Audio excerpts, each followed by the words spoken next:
This is Naomi and Kaylee interviewing Miss Malone. Or activities where the students are involved. I am a member of a gym here in town, so a lot of the things that I do are actually here in town, even though I live in Lindale. Okay, how do you build leadership in our school? I think leadership is something that comes from all of us. I think that everything is definitely a team effort. I think that you need to have good teacher leaders in your school. You need to have students who are leaders in your school, and then the administration and also parents that are leaders in the school. And when you have all of those stakeholders working together as a team, then your school usually is pretty successful. Okay, give some examples of how you have communicated with parents of challenging students. I think that the biggest thing is to make sure that you stay in constant contact with those parents, whether it's by email. I do think that on the phone calls are more personable, and one face-to-face conference are even better. But when you stay in contact with those parents, then you build that relationship with them, and so they become part of the team in helping their student to be more successful. Okay. What steps would you take in dealing with a bad student?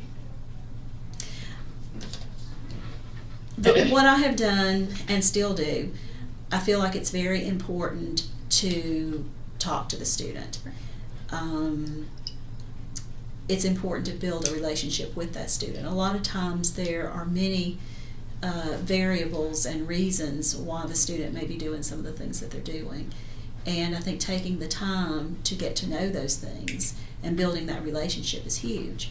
I think also too, a student who struggles with behavior, I think you have to build a support system for that student and let them know that it's okay to fail, but at the same time we want them to learn from their mistakes. And I think once the teachers build that relationship, once the administration has built that relationship, and once that student knows that you really believe in them, then I think they start to believe in themselves, and a lot of times the behavior fixes itself. Okay. What do you view as your most important contribution to the daily operations of your school?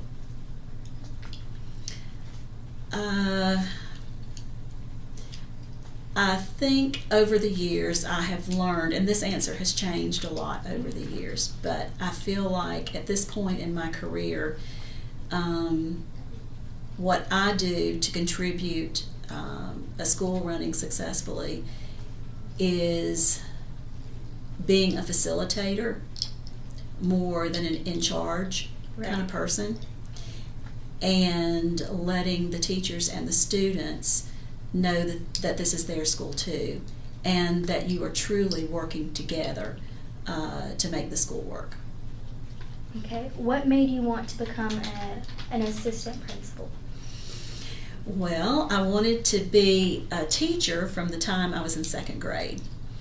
And I was a music teacher for 14 years. Yeah, I heard. And then one day, in the system that I was working in, the assistant superintendent came to me and said, "We want you to apply for this assistant principal's position."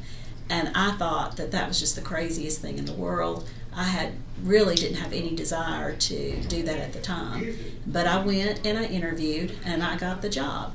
So from that, at that time I went from an elementary teacher to a high school assistant principal, and I learned to love the curriculum, and I learned to love teaching teachers, and so because of that, I've stayed with it now for about 17 years.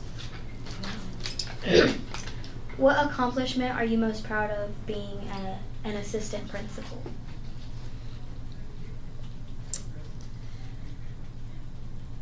I think the most important thing that I'm proudest of is knowing that the students know I care. And the reason that I know this is true, because when I was at Coosa High School, I had several students. You know, they graduate and then they go off and they do their other things. But when I would see them in town or out in the community, they would say to me, "Miss Malone, thank you for helping me. Thank you for never giving up on me. Thank you for believing in me." And just knowing that I have some small impact on making wonderful young adults is just something that I think is the greatest thing that I could do as far as my work goes. I guess it's the students and then my teachers, seeing my teachers succeed. So I think that would be it. Okay. This is the last one. What is the hardest decision you have had to make in your career? The hardest decision I ever had to make was when, after I was an assistant principal at Coosa High School, the economy kind of tanked a little bit. And so to stay in administration, I went to Barrow County, which is close to Athens. It's in Winder. And I was an assistant principal there in an elementary school. And so I was trying to be an assistant principal, I was trying to be a mom, and I was trying to be a wife, but my job was close to Athens and my family was here. Oh. So having to balance that time, and I was there for 4 years and realized that it just wasn't going to work. And so the day that I went into the principal's office and gave her my resignation and told her that I was not going to sign my contract without a job, I did that without another job waiting for me. That was really hard. So I had to make a decision between my career at that particular time and my family. And I've learned over the years that if I help every child in the world, but I'm not there for my own children, then that's a big mistake.